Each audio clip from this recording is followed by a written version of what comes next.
చెప్తున్నాడు. మొన్న ఆ రోజు అక్కడ మాట్లాడడానికి వాళ్ళ బాస్లు అందరూ ఉన్నారు కానీ అక్కడ అతను మైక్ లేని కానీ.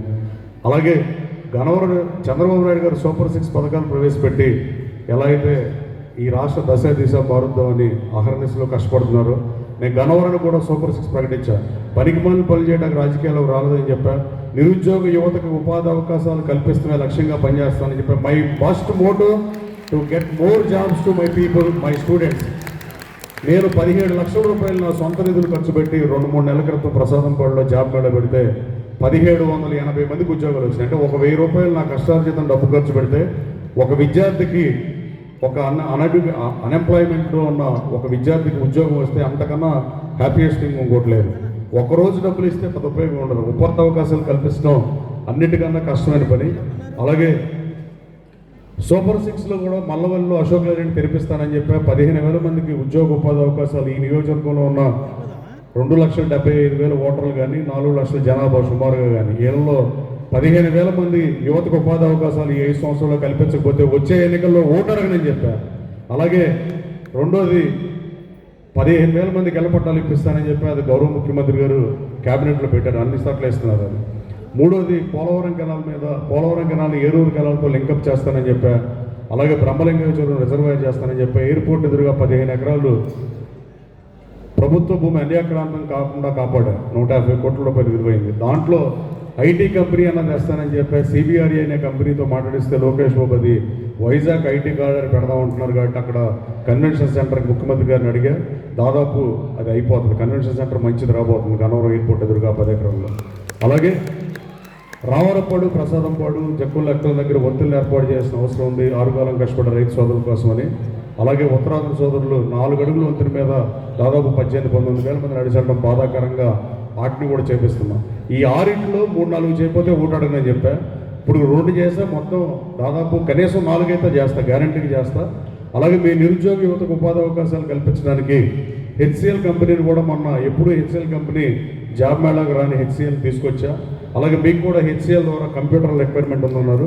హెచ్సిఎల్ హెడ్ శివప్రసాద్ గారితో మాట్లాడి మీ కాలేజీకి కావాల్సిన 50 కంప్యూటర్ ఇందాక ఎవరో ఆయన డెవలపర్లు అయిన ఒక కంప్యూటర్ ఇస్తానని చెప్పారు. ఇందాక ప్రిన్సిపల్ గారు కలవటానికి వచ్చినప్పుడు అది కేడీసీసీ బ్యాంక్ సిజిఎఫ్ ఫండ్ నుంచి కానీ లేదా హెచ్సిఎల్ నుంచి కానీ ఇప్పుడు ఏర్పాటు చేస్తాం. అలాగే కంప్యూటర్ సైన్స్ కూడా ఉంది కాబట్టి హెచ్సిఎల్ మన ప్లేస్లో ఉంది కాబట్టి దాదాపు 4,700 ఉద్యోగాలు మాత్రమే హెచ్సిఎల్లో ఉన్నాయి. ఇప్పుడు రాబోయే కాలంలో 2 సంవత్సరాల్లో 15,000 మందికి పెరిగే అవకాశం సుస్పష్టంగా ఉంది. దాంట్లో మీ పాలిటెక్నిక్ వాళ్ళకు కూడా ఉద్యోగ ఉపాధి అవకాశాలు వస్తాయని నేను బలంగా నమ్ముతున్నా. ఒకసారి హెచ్సిఎల్ కంపెనీ ప్రతినిధులు కూడా మీ కాలేజీని విజిట్ చేయాల్సిందిగా ఆమె కూడా తీసుకొచ్చి మీ దగ్గర తీసుకొస్తా. అలాగే ఈ మీ కంప్యూటర్ ల్యాబ్ రిక్వైర్మెంట్ కూడా ఆమె దృష్టికి తీసుకెళ్ళి ఎట్టి పరిస్థితులు అయ్యేటట్టు చూస్తానని మీకు తెలియజేస్తూ, అలాగే క్లాస్ రూమ్ సమస్య చెప్పారు ప్రిన్సిపల్ గారు ఇందాక. గౌరవ మంత్రి లోకేష్ బాబుతో మాట్లాడి ఆ 4 క్లాస్ 2 రూమ్లు అంటారు. మళ్ళీ తర్వాత మళ్ళీ ఎక్స్టెన్షన్ పద్దాకు కుదరదు కాబట్టి బి బ్లాక్లో ఎక్కడ అవసరం ఉందని చెప్పారు. దాన్ని 4 కాలేజీలకి డిపిఆర్ రెడీ చేయాల్సిందిగా స్థానిక ఇంజనీరింగ్ డిపార్ట్మెంట్ని అడిగి తీసుకొస్తే డిపిఆర్ తీసుకొస్తే లోకేష్ బాబు దృష్టికి తీసుకెళ్ళి ఆ 4 తరగతుల నిర్మాణం కూడా బాధ్యతగా చేస్తానని మీకు తెలియజేస్తూ, గన్నవరం అంటే మట్టి, గన్నవరం అంటే దేశం అంటే మట్టి కాదు, ఈ దేశం అంటే మనుషులు అన్నాడు గొడవడప్పుడు. అంతకుముందు గతంలో దేశం అంటే గన్నవరం అంటే మట్టి మట్టి మట్టి మట్టి మట్టి మట్టి అనేది పోయి గన్నవరం అంటే మనుషులు అనే పరిస్థితి ఇప్పుడు వచ్చిందని బలంగా నమ్ముతూ, రాబోయే కాలంలో మీరు 42 మందికి ఇక్కడ ఉద్యోగ ఉపాధి అవకాశాలు ఎలా వచ్చినాయో మీరు గన్నవరం నుంచి ప్రాతినిధ్యం వస్తున్నారు. నేను ఎమ్మెల్యేగా ప్రాతినిధ్యం వస్తున్నాను, మీరు గన్నవరం కాలేజ్ స్టూడెంట్గా ప్రాతినిధ్యం వస్తున్నారు, అంతే తేడా. రాబోయే కాలంలో మీరు మంచి స్థాయిలో రాణించాలని కోరుకుంటూ అలాగే మీరు మంచి స్థానంలో వచ్చినప్పుడు గన్నవరాన్ని కూడా ఒక కంట కనిపెట్టాలండి. గన్నవరానికి మంచి పేరు తేయడానికి గన్నవరం అంటే గురజాడ అప్పారావు చెప్పిన దానికన్నా ఇంకా బెటర్గా ఉందనే స్థితిలో గన్నవరం చూడాలన్న అభిదర్శిస్తూ, రాబోయే కాలంలో నిరుద్యోగ యువతకు ఉపాధి అవకాశాల లక్ష్యంగా పనిచేస్తున్న కొన్ని ఇబ్బందులు ఉన్నాయి. తెబులిటీ గచ్చిబౌలి లాంటి తీసుకురావడానికి ప్రభుత్వ భూములు అన్యాక్రాంతం అవడం, ఎయిర్పోర్ట్ దగ్గర ల్యాండ్ లేకపోతే సమస్యలు వాటిని అధిగమించి మంచి ఇన్స్టిట్యూట్ తీసుకొస్తానికి కూడా ట్రై చేద్దాం ఎట్టి పరిస్థితుల్లో. అలాగే మీ యువతకి ఇంకా బోర్ కొట్టే సమయం ఆశ ప్రిన్సిపల్ గారు మీది ఆల్మోస్ట్ రికార్డ్ మొత్తం మీకు తెలిసిందే, మళ్ళీ డేటా మొత్తం ఒకసారి చెప్పారు. మళ్ళీ నేను చెప్పడం నా అభిమతం కాదు, కానీ wish you all the best.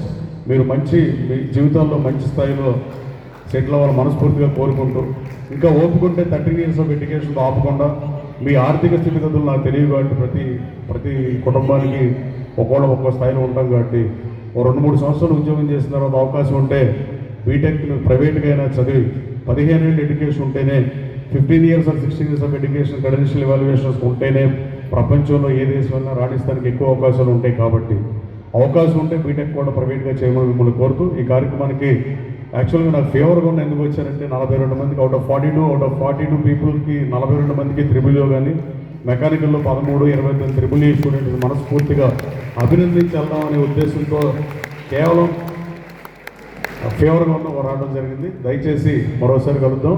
మీ అందరూ I wish you all the very best to each and every one. అంటే ఇంకేమైనా రాణాలు ఉంటే వాళ్ళకి ఏమైనా చెప్పే పని, కానీ 42 out of 42 అందరికి వచ్చినాక ఇంకా వాళ్ళకి చెప్పడం నా దగ్గర ఏం లేదు. రాబోయే కాలంలో మీ సీనియర్లు మీకు చేసిన హెల్ప్ ఏంటంటే ఇప్పుడు సెకండ్ ఇయర్లో ఉన్న వాళ్ళకి మంచి కంపెనీలు వచ్చినాయి, మీకు 2.4 lakhs ప్యాకేజ్ ఇచ్చారు. కానీ ఫ్యూచర్లో ఈ కంపెనీలన్నీ మళ్ళీ మీ తలుపు తడతాయి, ఈ గన్నవరం నియోజకవర్గం ఈ పాలిటెక్నిక్ కాలేజ్ తలుపులు తడతాయి. అప్పుడు ఆ రోజున మీకు శాలరీలు పెరిగే అవకాశం ఉంటుంది. మీకు మంచి కంపెనీలు కాంపిటేటివ్ కంపెనీలు వచ్చే సంవత్సరం ఇప్పుడు ఫైనల్ ఇయర్కి వచ్చే విద్యార్థులకి 3 లక్షల 4 లక్షల ప్యాకేజ్ రావాలని మనస్ఫూర్తిగా కోరుతూ మీరు కష్టపడి చదువుకోవాలని మరోసారి తెలియజేసి సెలవు తీసుకుంటా. ఈ కార్యక్రమానికి నా ఆహ్వానించినందుకు కమిటీ వారికి ప్రిన్సిపల్ వారికి హృదయపూర్వక ధన్యవాదాలు తెలియజేస్తాను. జై హింద్.